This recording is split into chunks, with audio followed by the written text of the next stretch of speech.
Here, grab a seat. Good to see you. My goodness, you look good. Did you get a haircut or you been to the gym? Looks like you got a little bit of sun. Well, let's look at our comments. And once those are working, we're going to jump into it. There we go. Boom, boom, boom, boom, boom, boom. Bum, bum, bum, bum. La, da, da, da, da, da, da, da, da. Good morning, everybody, and welcome to the highlight of human civilization, at least since the Younger Dryas period. Before then, there were some really good highlights, but I can't tell you about them. However, if you'd like to try to elevate your experience up to levels that no one can understand with their tiny, shiny human brains, all you need is a copper mug or a glass, a tank and shells, a side, a canteen, jug or flask, a vessel of any kind. Fill it with your favorite liquid. I like coffee. And join me now for the unparalleled pleasure, the dopamine at the end of the day, and the thing that makes everything better. It's called the simultaneous sip. And it happens now. Perfect. That's what I'm talking about. The good stuff. Well, did you hear what Trump said about the regrassing of the DC parks? Apparently, the lawn areas of the parks in DC are kind of worn out. But I have to read to you the exact words that Trump used to describe that situation. Now, I laughed until I cried just listening to him talk because nobody does it like he does it. And I understand why Newsom is trying to mock him because, mockery is always useful. But you can't mock perfection. And the thing is, there was a time when making fun of the way Trump spoke kind of made sense because people didn't understand that he was the best communicator in the world and it just looked different. But we have since learned that whatever the hell it is he's doing is the best communication we've ever seen, certainly from a president. But but but let me let me read to you his exact words about the grass in the parks. Are you ready? Let's see if I can do this without laughing before I get to the end. This is going to be hard. All right. Trump on the grass in the DC parks. Quote, I'm very good at grass. That's as far as I can get. I'm very good at grass because I have a lot of golf courses all over the place. All over the place. I know more about grass than any human being in the world.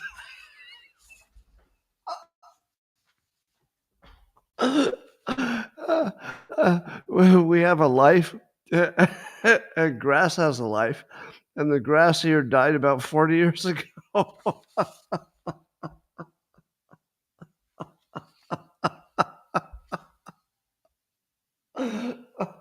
Now, you tell me, that Newsom can copy that.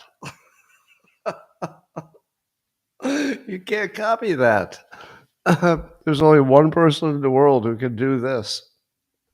Oh, and the lesson from this is that once you've developed a character that is yourself or the character you're writing for, once you have the character, it's so much easier to write humor, because you just make it compatible with the personality. Oh my God, I'm very good at grass. I know more about grass than any human being in the world.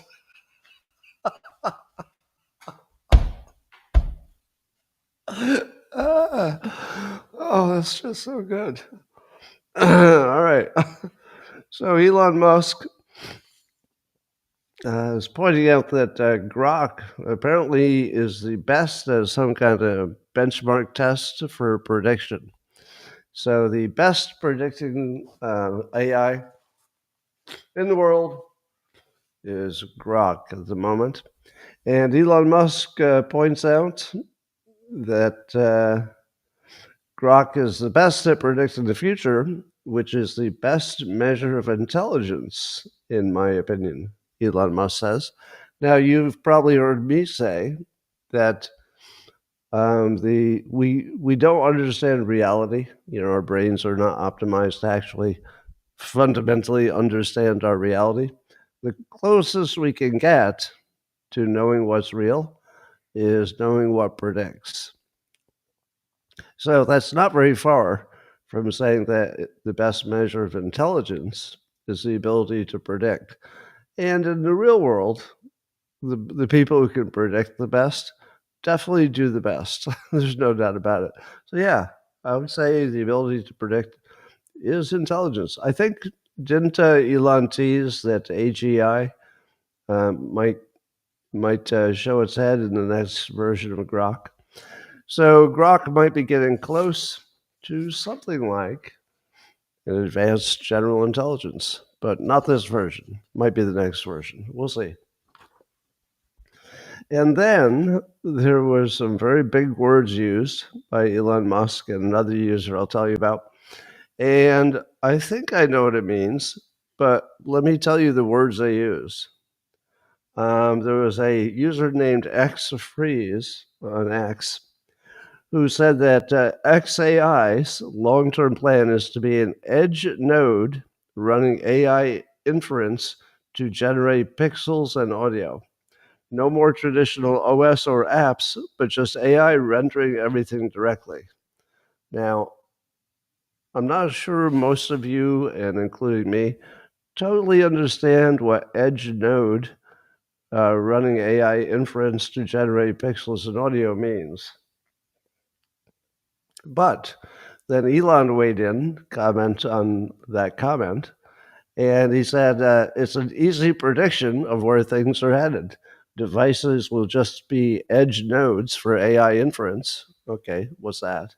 As bandwidth limitations prevent everything being done server side. Okay, so then other people commented on it, and here's what I believe they're saying. It's funny that he said it's an easy prediction because he just said their prediction is intelligence. So, what I think it means is that your phone will no longer have an operating system, traditional operating system. It will no longer have apps. It will just be AI. And it will be shrunken. AI will be able to run mostly on your phone locally. I think that's what it means. And then, if you want your phone to do something that an app would have done in the past, you don't need the app because the phone can essentially write the app in real time or pretend it's an agent to do whatever it was you wanted. So, how does it do that? Well, it would take, massive changes and everything. But this is what I predicted for a while now. You remember me predicting this? I predicted that your hardware, the hardware of your phone, would become neutral, and that if I picked it up, it would look at my face and then give me my version of a phone. And if you picked up the same device right after I handed it to you, it would look at your face and it would become whatever you wanted it to become. So I think that's what's coming. Speaking of XAI, a user named B. Stewart, who may be watching right now, used Grok to try to find out which of my books cover the drinking and methods to quit. Well, the answer is that I mentioned my reframe, the alcohol is poison. I've mentioned it in 2 different books, but I don't really talk about it in depth. So if you're looking to quit alcohol, you don't need the books. I'd love you to buy them because they're great books, but you don't need them to quit alcohol. So it's just the reframe. If you think of alcohol as a hobby or as a beverage, you're going to do more of it. And if you think of it just even in your own mind, you don't even have to say anything out loud. If you just think of it as poison, your brain will just steer you away from it, and it becomes automatic and easy. So that's my claim, and a lot of people have tried it and it worked. Now, but what did Grok say when asked which of my books will teach you how to quit alcohol? Well, Grok Grok said that I, as the author of those books, had an alcohol problem, and my books describe how I beat my alcohol problem. Uh, I've never had an alcohol problem. Grok actually thinks that I'm a recovering alcoholic. Uh, no, I mean, I'm not perfect. I've got my flaws, but no, I've never been an alcoholic. I've never had a drinking problem. But if you looked up my books and if you prompted the question just right, it would tell you I'm a recovering alcoholic, but I'm not. Well, apparently Trump has signed some executive order to create what he calls the Chief Design Officer of the United States in a national design studio. I kind of love that idea. We'll have to wait, to see how the execution is and who it is and all that. But I do agree with Trump that part of the responsibility of the president is to make sure that the country shows well. That if somebody visits it, it looks good. If you're born here, you like it. When people think about it, they think positively. It's leaving the right message about freedom and about opportunity and hope and possibility and all that.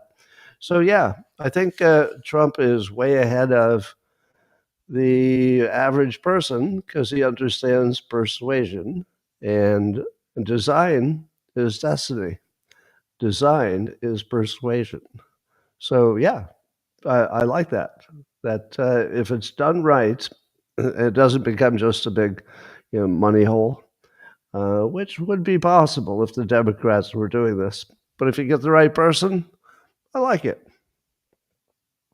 Well, Zero Hedge is reporting that U.S. manufacturing activity is unexpectedly higher than it has been since 2022.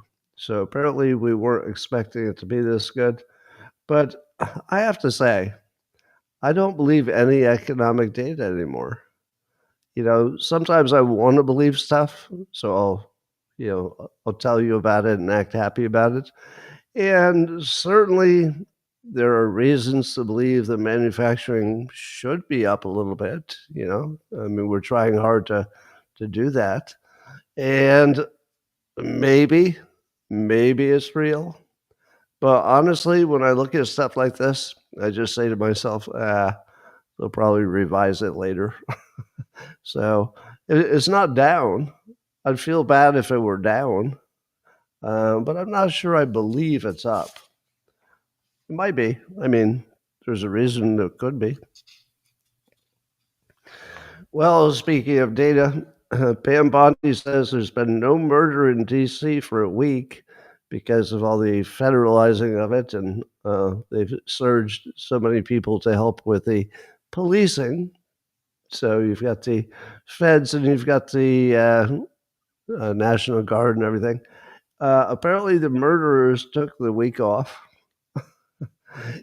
I've heard that in the week when there's a big tech trade show in Las Vegas, I don't know if this is true, but it's like one of those funny things people say, that the hookers take the week off because the engineers are really bad customers. And I've also heard that the cab drivers sometimes will take the week off in Vegas if it's the technical show because they think the engineers are bad tippers. Now, I don't know if either of those things is true, but it reminded me of no murder in DC for a week. It makes you wonder if the murderers took the week off. It's like, you know what?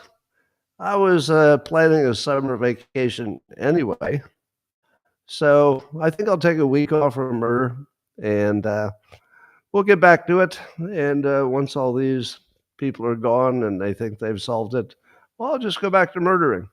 But for now, I'll take a couple weeks off. All right. According to DEA Administrator Terry Cole, who was on Fox News, he said that the fentanyl deaths should be way down because Trump is doing such a good job securing the border and capturing the fentanyl at the border and stuff.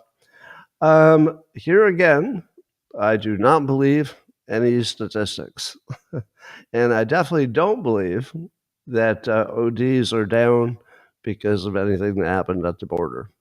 And the reason is there's not a shortage of fentanyl.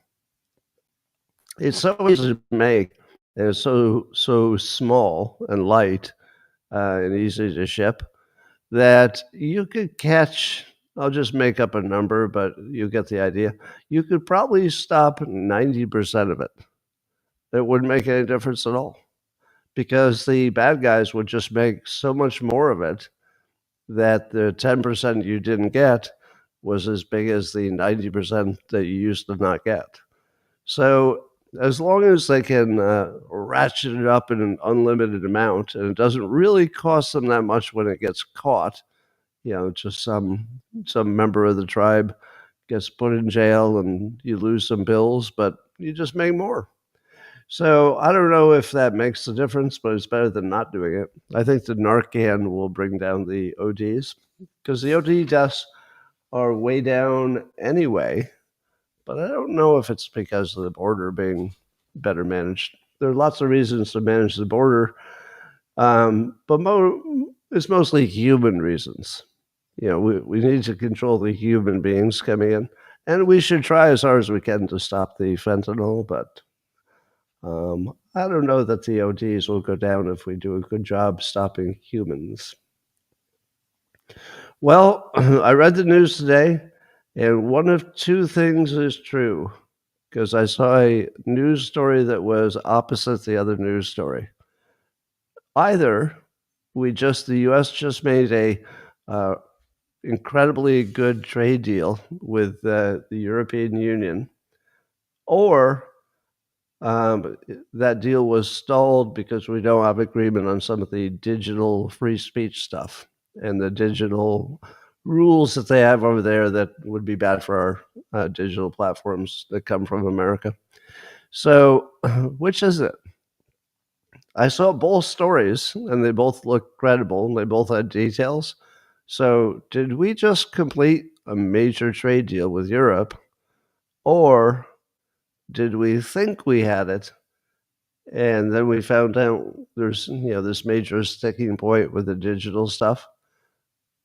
I can't tell.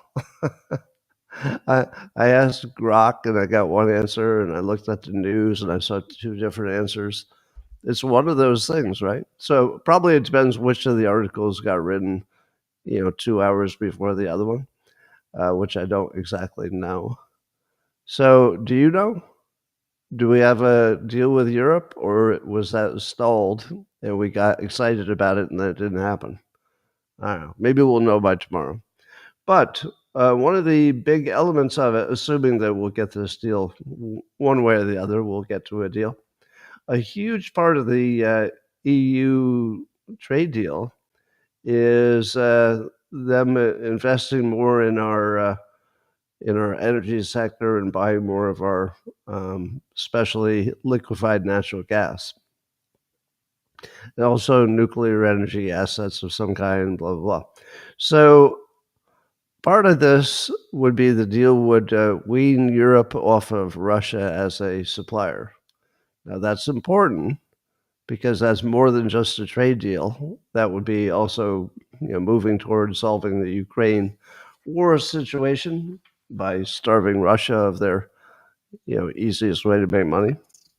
So we'll see. We'll see if that European thing, if it's true, it's a pretty big deal.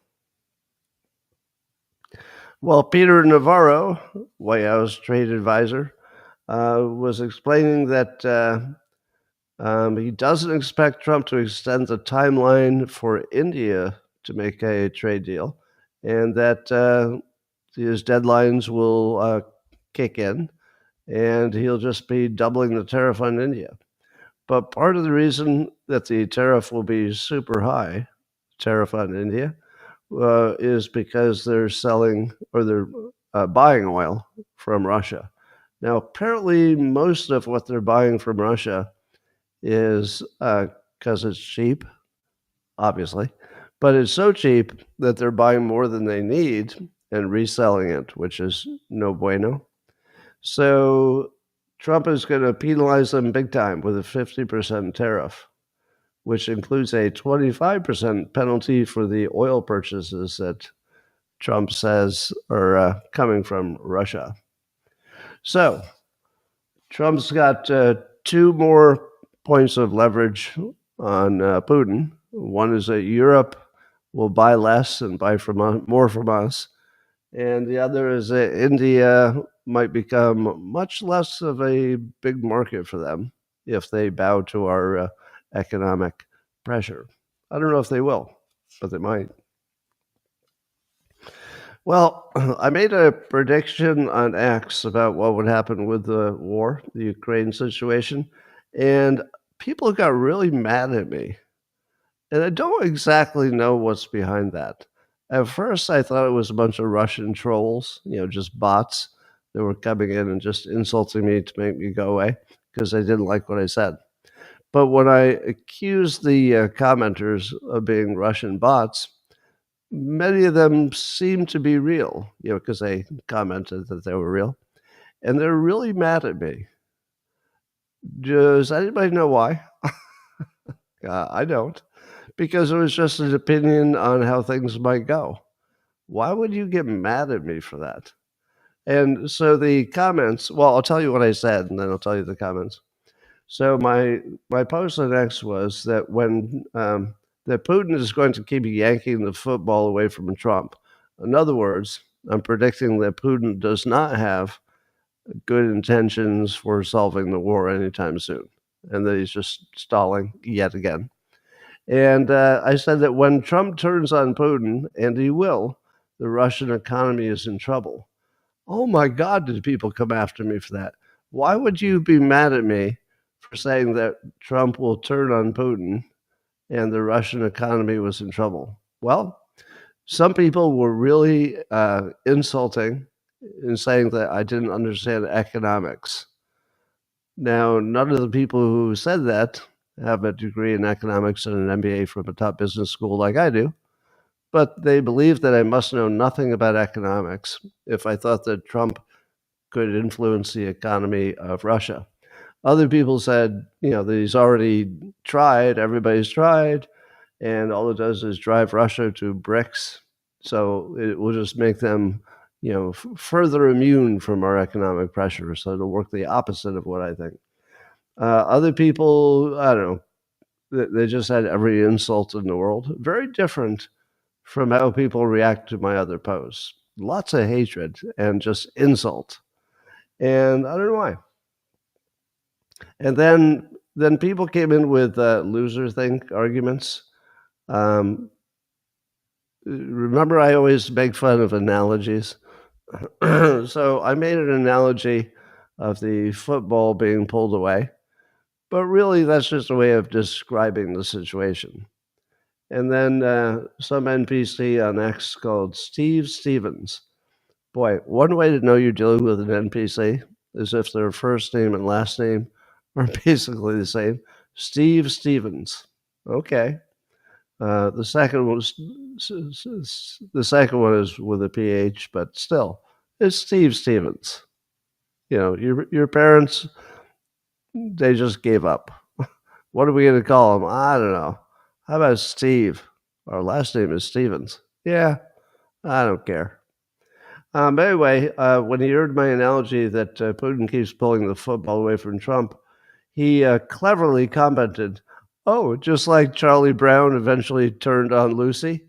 Okay, that's not how analogies work. An analogy is not trying to be the same as the thing you're talking about. That's not what an analogy is. You wouldn't need an analogy if it were the same. If all parts of it were the same, the analogy wouldn't be adding anything. So you want an analogy that makes one narrow point, which is a football could be pulled away from somebody. It doesn't mean every fucking part of the analogy has to fit. That's not how analogies work. So no, the fact that Charlie Brown did not eventually turn on Lucy is not going to tell you anything about what Trump and Putin will do. And the level of stupidity in the comments was really sort of unprecedented. And I don't know what it is about Ukraine and Russia that made people just stupid and angry. It was weird. But let me tell you my argument, and it goes like this. It is true that it seems like we've done every sanction that you can do to Russia, right? If you follow the news, as most of you do, wouldn't you say that all the sanctions have already been tried and they didn't make any difference at all? Feels like it, right? But here's my take on that. Presumably, we haven't run out of things to do. We've simply run out of things to do that were at the risk-reward level we were willing to go to. Does that make sense? Clearly, there are riskier things we could do to Russia. Would you like an example of a risky thing that could be done to Russia that would affect their economy? Well, how about blowing up their pipeline? We've done that. We've blown up their pipeline and acted like, well, I don't know, maybe they blew it up themselves. Now, that was Biden. But you don't think that the United States could blow up another pipeline? You don't think that Trump is already hinting that he thinks Zelensky should take more offensive actions on the country of Russia itself, which is the opposite of what everybody's been saying. Up until now, we've been saying, it's too much risk. Don't go after the mainland Russia. Don't do that. But not now. Now that it looks like Russia has no intention of being honest and negotiating an end to the war, suddenly that risk doesn't look so bad, does it? So what if Trump said, all right, here's the deal, Zelensky.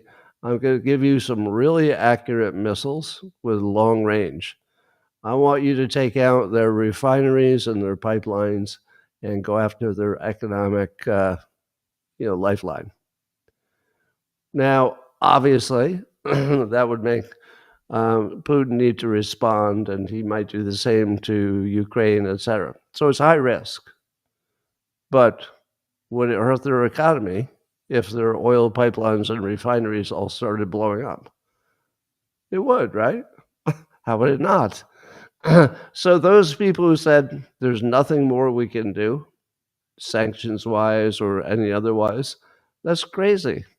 If we unleashed the CIA and said, here's the deal, we're going to take much higher risk, and we know that the Russians they've already penetrated all of our major, utilities and everything, and they could basically open our dams and turn off our lights and do all kinds of things in the U.S., but we don't think they will.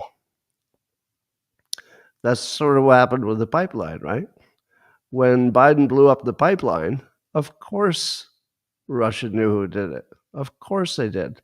But did that cause Putin to do a bunch of terrorist acts within the United States? Not that I know of. Not that I know of. So he does have some sense of restraint because he knows if he escalates, we'll escalate. And he doesn't want that because we can escalate further than he can. So, how many of you believe there's literally nothing at any level of risk that Trump could do to degrade the Russian economy?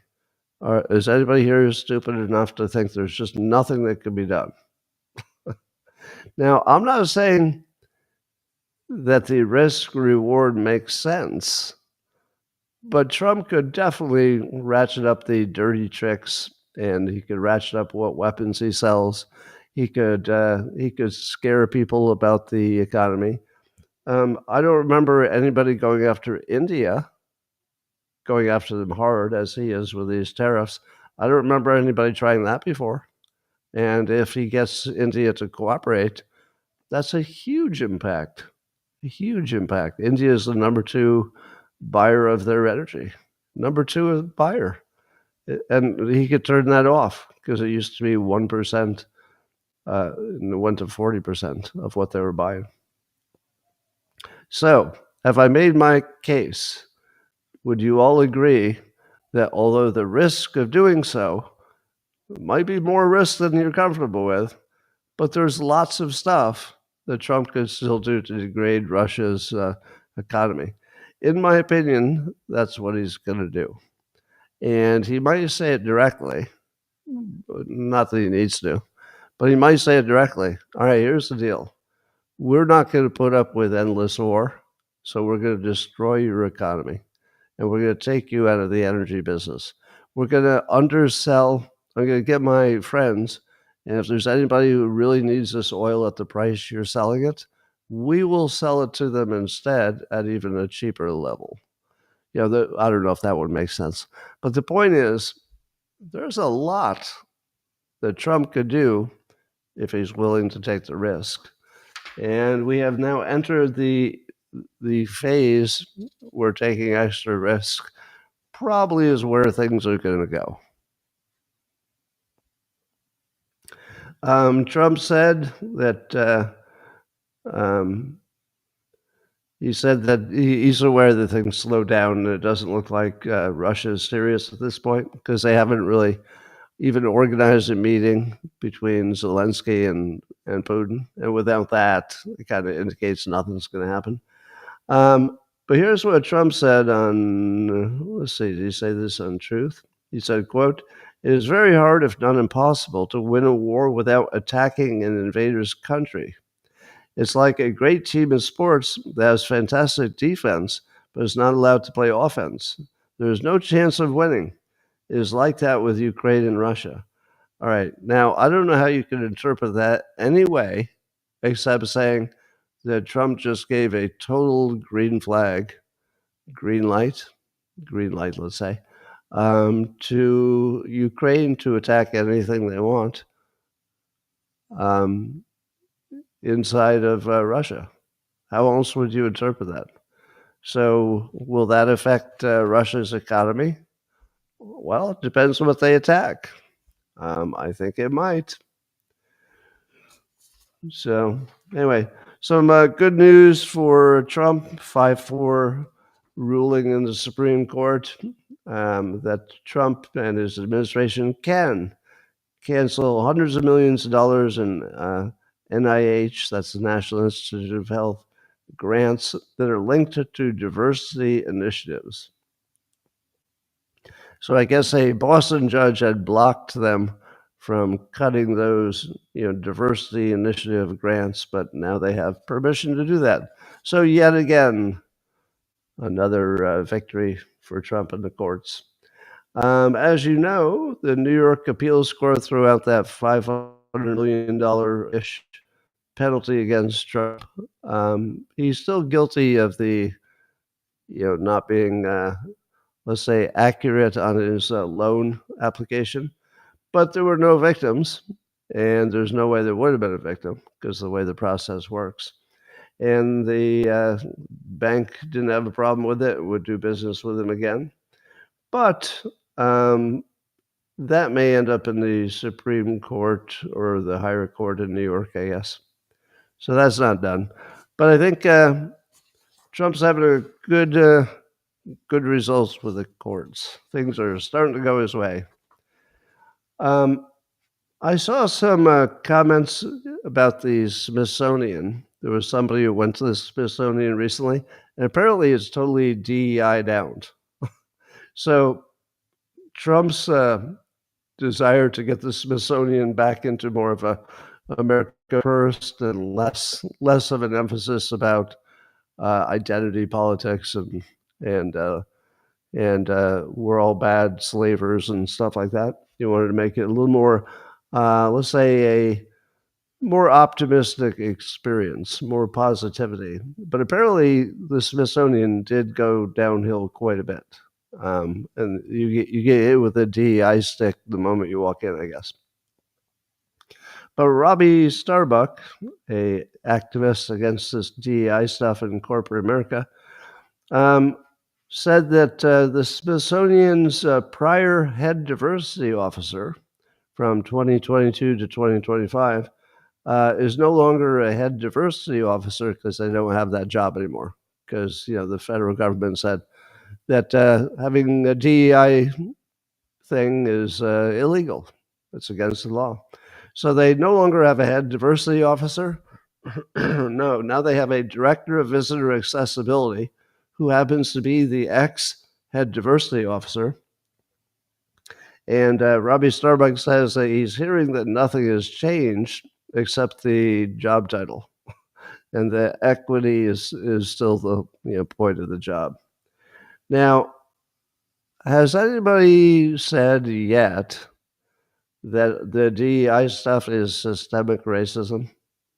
You can't get more systemic than it's illegal, you have to stop it, and then people just burrowing more deeply into the system and doing exactly what they were doing. That is systemic. It's in every government organization. It's in every private entity. It's in every charity. Everything in the United States is completely infected with massive DEI racism. Systemic. I would say at this point, and I've always said, by the way, that racism against Black Americans is systemic. I've always agreed with that description. What I don't agree with is, why is that my problem? Why is that my problem? Yes, systemic racism exists. That's bad for Black Americans. But also, yes, systemic racism has existed for at least 50 years. That is massively discriminates against white males, especially. But again, am I really asking for reparations? I mean, jokingly I do, but not really. We all have problems. Some people are short. Some people are unhealthy. Some people are not smart, and they never will be. How is any of that fair? We don't live in a world where anything is fair. The best you can do is figure out where you can use the unfairness to your advantage. So clearly, there are places you can go where it's a lot easier to use the DEI systemic racism to your advantage. And there are places that you would want to avoid if you were not one of the people that DEI favors. So it's definitely systemic racism. And I don't know why we don't call it that. So,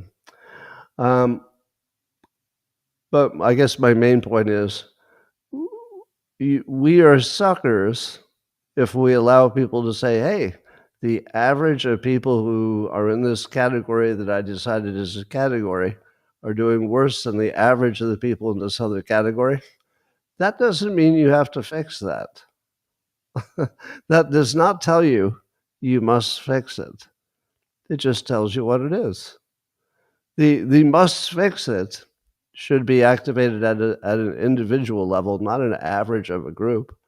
If there's an individual that you can help, maybe you could mentor them, maybe you give them a job, maybe you give them a chance, maybe you direct them in the right place. By all means, you should be doing that like crazy, no matter who the person is, if you can help.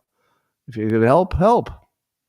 But no, we should not be managing to anybody's average based on their group. And you cannot tell me that there's a reason I have to do that. There's no reason. It's just power. Somebody figured out that they could get some funding, they could turn it into a grift, they could, maybe make some money. But we don't have to fall for that. We don't have to fall for any of that.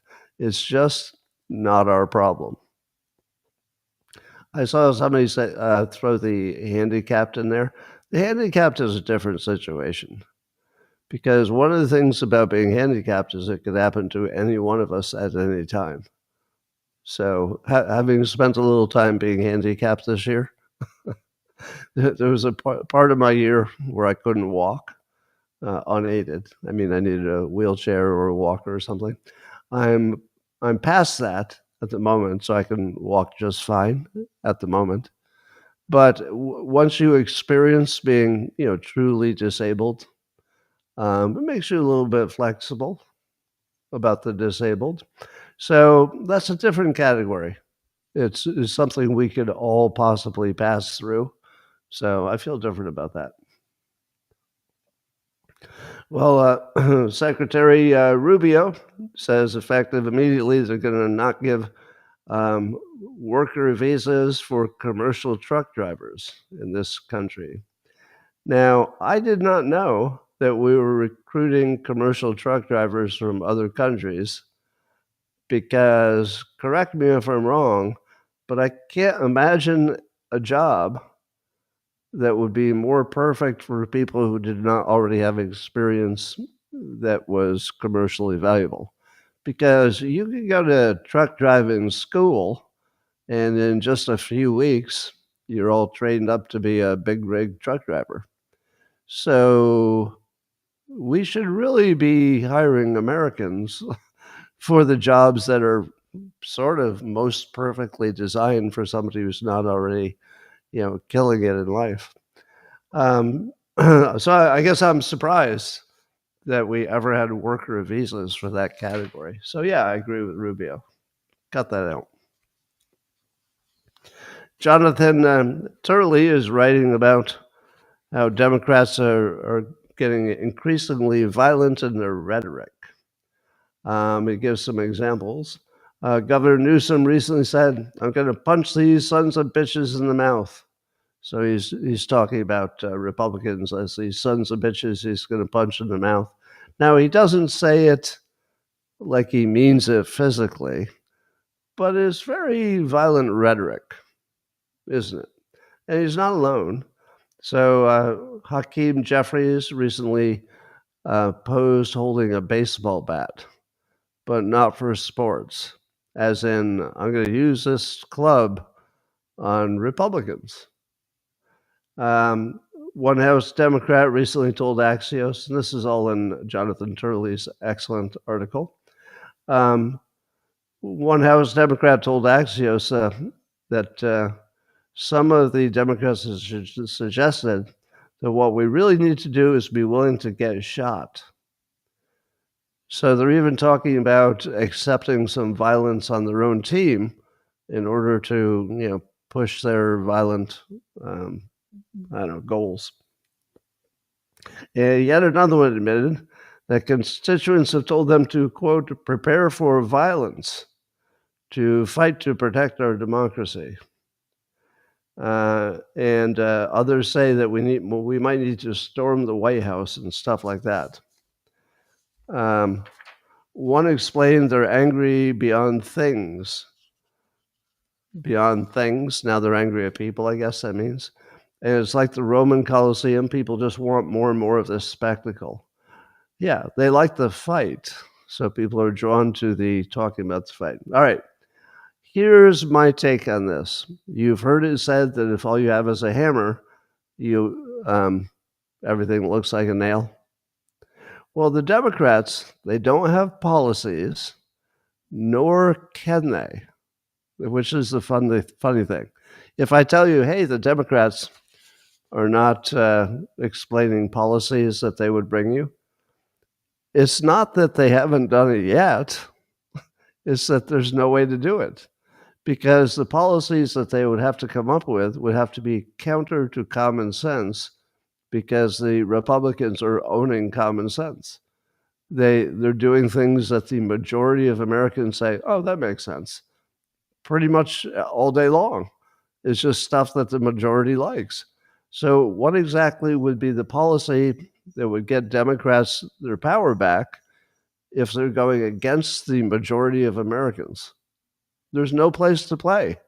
It's just not an option. Oh, Gary the cat has come to join us.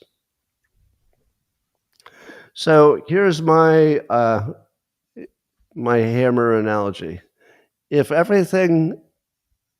all you have is a hammer, which in this case is words, they're angry words, that's their only hammer. So for all situations, they think, oh, angry words. What happens? Uh-oh. Uh-oh.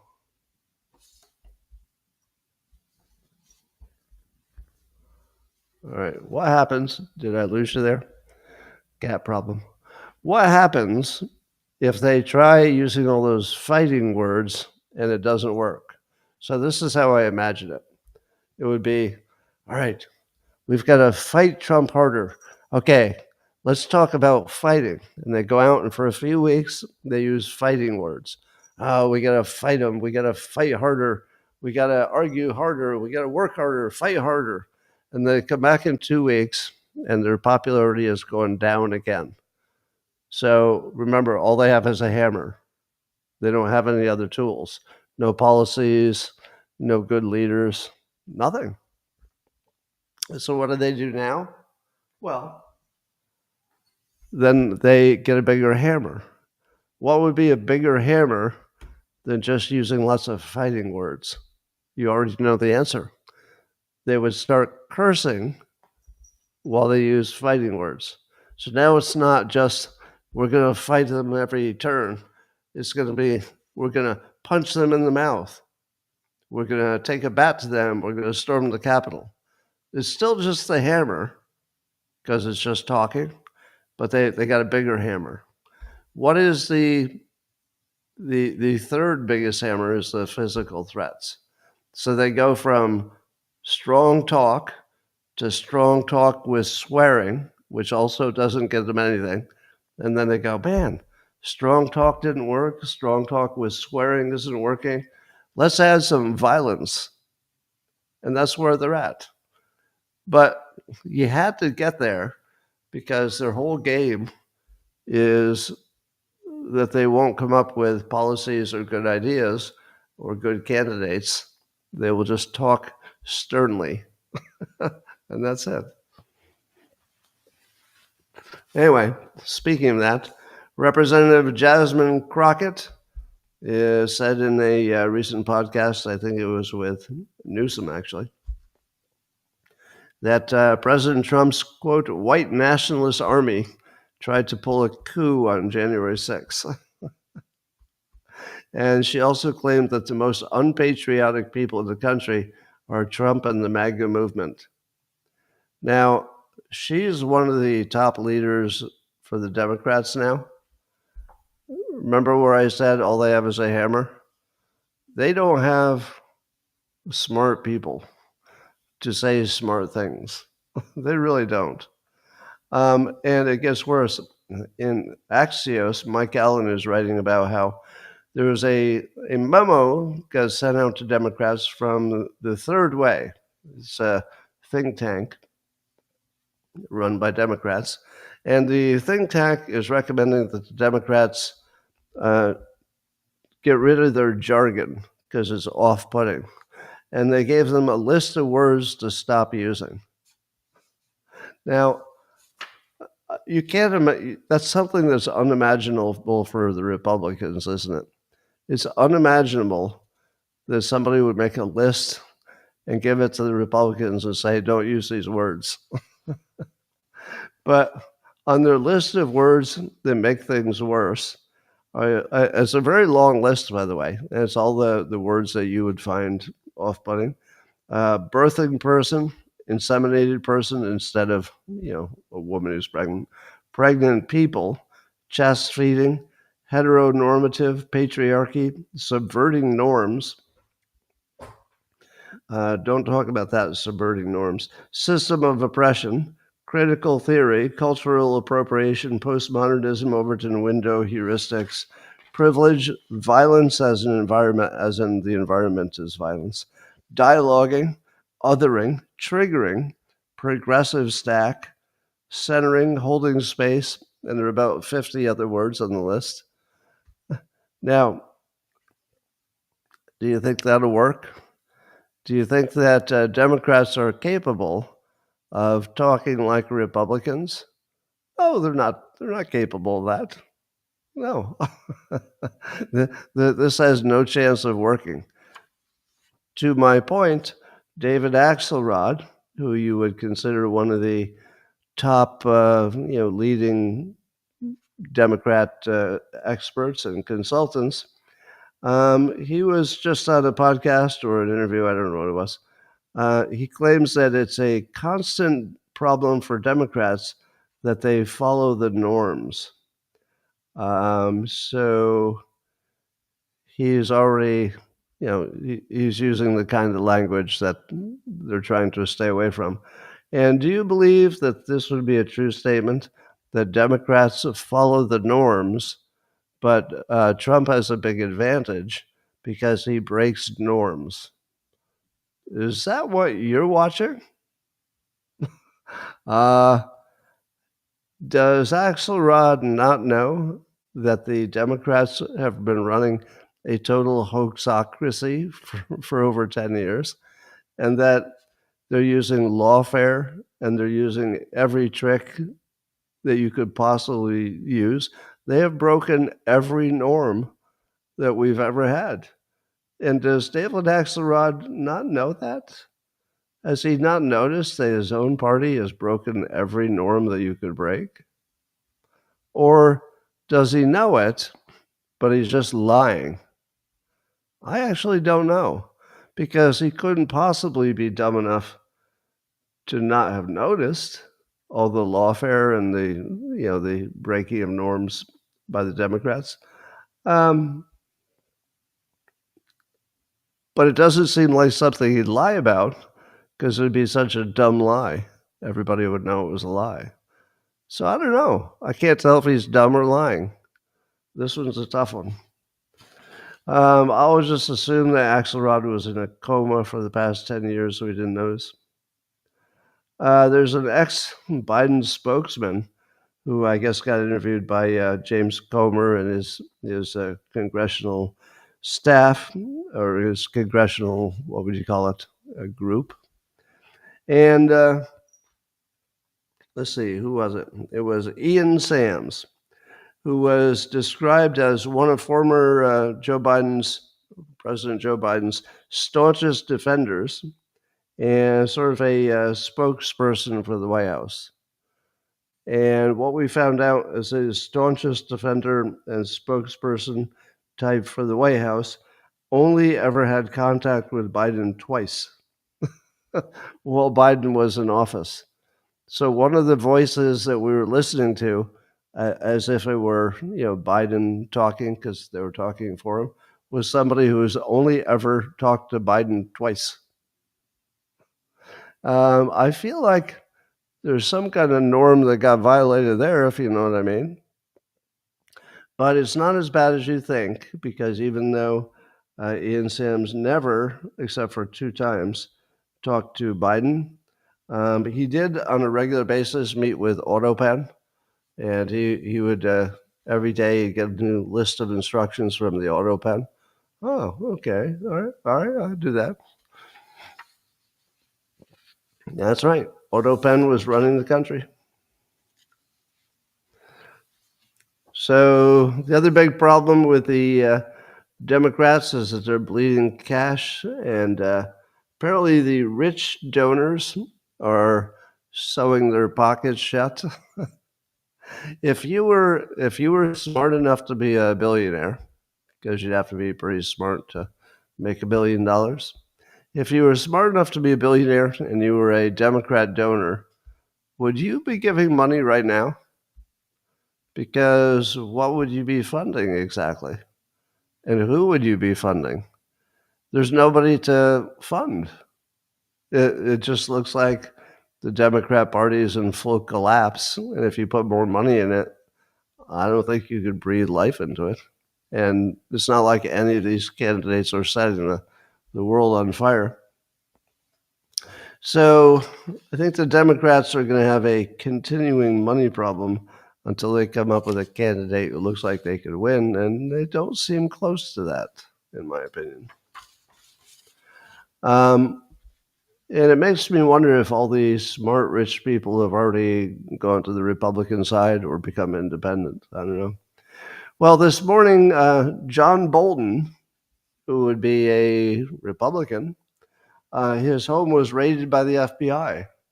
Now, we don't know the reason, but everybody's speculating it has something to do with some possession of classified documents. Now, I guess he was accused of that under the Biden administration, and there was some movement toward acting on it, but they got canceled. So there's a lot of details in the story we don't know, and we don't know if it's about classified documents, but he wasn't home. And he's not been arrested as far as we know. So we don't know what that's all about yet, but Kash Patel did post on X at about the time this was going on that no one is above the law. And then Dan Bongino added to that by saying public corruption will not be tolerated. So are they talking about Bolton being publicly corrupt? Well, here's what I say. They gave him some classified documents, and he probably said to himself, I must stash these in my house. Must stash them. Dad joke. Yep, dad joke of the day. All right.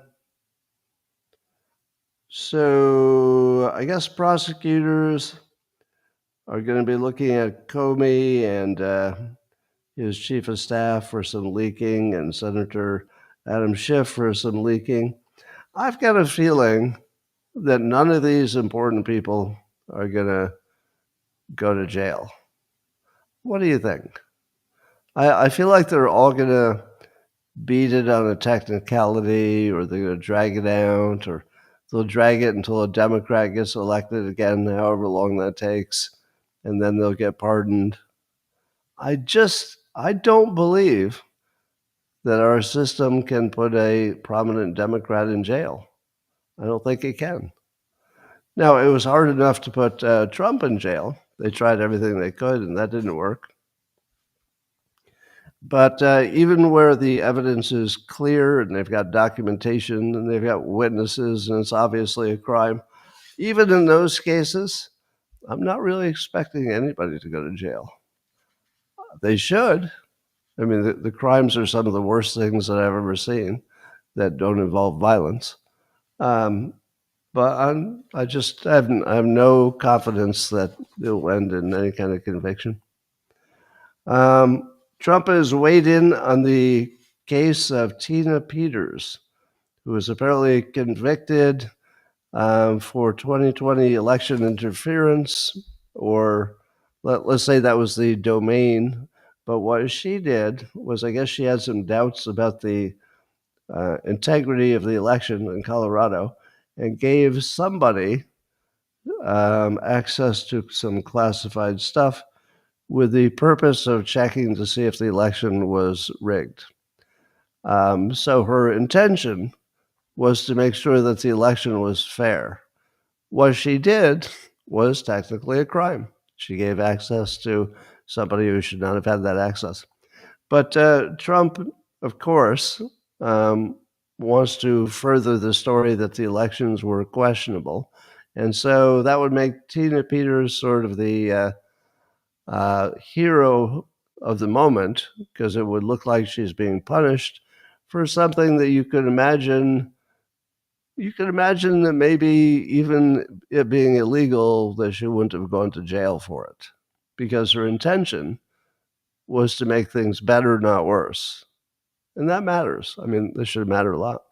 So I don't think Trump has the power to pardon her for anything, because it's probably state charges.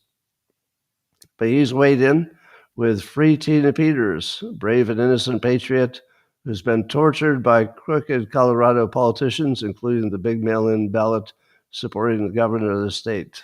Let Tina Peters out of jail right now. Now, I think he means it, and it's compatible with all the things he's saying about getting rid of election machines and no mail-in voting. So it works really well with the message he's trying to get across. We'll see. Anyway, so she was guilty on 3 counts of attempting to influence a public servant, first-degree official misconduct, violation of duty. None of those sound terribly important, do they? In this context, it just doesn't feel like she should be losing her freedom. So she has suspicions about Dominion voting systems. Now, Dominion has been pretty tough in their legal pursuit of people who said things they didn't like. So that's probably a big part of the story, that Dominion is part of it. Anyway, to the best of my knowledge, there was no evidence that anything was rigged, but that's a secondary question. Remember, I keep telling you that big companies are going to lie and say that they used AI to cut staff, but really, probably they just wanted to cut staff, and AI had nothing to do with it. Well, Australia's biggest bank was all bragging about using AI so that they could get rid of a whole bunch of, I think it was their workers who take phone calls. And it didn't work out. So now they're looking to hire back all those people they fired. I told you, the big companies are all going to pretend that AI saved them staffing costs, and it's not going to work out. And they're going to have to reverse it and say, well, okay, maybe we need these humans after all. So, biggest bank in Australia already doing the Dilbert dance on that. According to Fox News, some of Eric Adams, mayor of New York, one of his top advisors is charged in bribery, and some other people charged with bribery. And in other cities, some local officials charged with various crimes. I'll say it as many times as it takes. Local governments are basically criminal organizations. They don't start out that way, but eventually somebody's going to get in those jobs who realizes, wait a minute, I have got access I could sell. Hey, wait a minute, I get to determine who wins this bid. And next thing you know, the people who are not overpaid to be in those jobs, suddenly they're doing great. So something has to be done to keep an eye on where the money goes with these various politicians. The local cities are 100% corrupt. I don't think there's any way to save them unless you have some kind of auditor or some kind of untouchable who's just watching every dollar so that they can't rip us off like crazy. What's that? I have to look at this comment. All right, I can't read it. It's too small. Well, update on Gaza. According to Ynet, the Israeli Defense Force is going to start demolishing multiple structures, big buildings in Gaza City, including tall buildings. And they're just going to use explosives and just blow them up. Now, I heard separately that the reason they have to blow up basically every single building in Gaza is because they're all booby-trapped. So Hamas has booby traps. So if the building is still standing, you can't really trust it because there might be who knows what in there. So the IDF is using that explanation for why they can just blow up the building. I'm going to add my own cynical speculation. Since we know that Israel wants to completely change the power structure and the population and the whole city, everything about it, it probably makes sense to get rid of every big building, because then you don't have people saying, all right, but you're going to let me back in my building, right? I own that building. You're going to let me rent it to people, right? Because that would have been a problem. So I think it's sort of probably a convenient explanation that some of them or most of them are booby-trapped, because I think they wanted to get rid of all of them. If you get rid of all of them, then you can kind of do what needs to be done or what you think needs to be done. And again, I'm not giving you my opinion of what is ethical or moral or what they should do or who's the good guy or who's the bad guy. I don't get into that at all when it comes to Israel because it's not my country. And I simply observe that they're doing things that they think are in their national best interest, just like everybody else. The fact that you don't like it, and sometimes I don't like it, but we don't have any control over it. It's not our country. And we would note that every country, at every time in history, does what's good for their for their own country. The big exception has been the United States, and you could argue Europe lately, um, in which we've acted in a way that clearly, in the past, recent past, clearly was not in the best interest of the United States, like open borders and stuff. But if you look at a country like Israel, and you see that even if you don't like what they're doing, even if you could make an argument that it's evil and unethical and immoral, and that the victims, especially the children, it's unconscionable. You could make that argument, but I wouldn't care. I mean, I wouldn't care about the argument. I would care about the human beings, but I wouldn't care about your thoughts about it because nothing's going to change the fact that Israel will pursue its national best interest. And we've got a close, national connection with them. Again, you could argue that we shouldn't, but we do. So we can observe what's happening, and you can complain about the loss of life, and that's fair, but there's nothing we can do about it. So I'm an observer when it comes to Israel. So don't ask me to defend them, and don't ask me to condemn them. I'm just watching. And if the situation were reversed and Hamas had all the power and all the military, things would be going really poorly for the Jewish people living in the area. So I don't feel like there's good guys. If I thought there was a good team and a bad team, or that it was up to me to decide who's good or bad, I guess that's a better way to say it. It's not up to me to decide. It just seems whoever has the power pursues their what they see as their national best interest, and that's all there is there. All right. That, ladies and gentlemen, is all I had to talk about today. I'm going to talk to my beloved subscribers on Locals privately and in 30 seconds. And I've enjoyed having my cat in my lap for the last part of this show. I have to admit, it just makes everything better to have a cat in your lap. If you've not experienced the good feeling of having a cat seem to be really happy about being with you, you really have to. It feels more special when you get a cat to like you. Dogs are too easy, but you get a cat who just really wants to be with you wherever you are. That is a cool feeling. So this is Gary the cat. His brother Roman doesn't like as much attention, but is an awesome cat also. All right, in 30 seconds or so, Locals, you'll be with me privately. Everybody else, I'll see you tomorrow, same time, same place.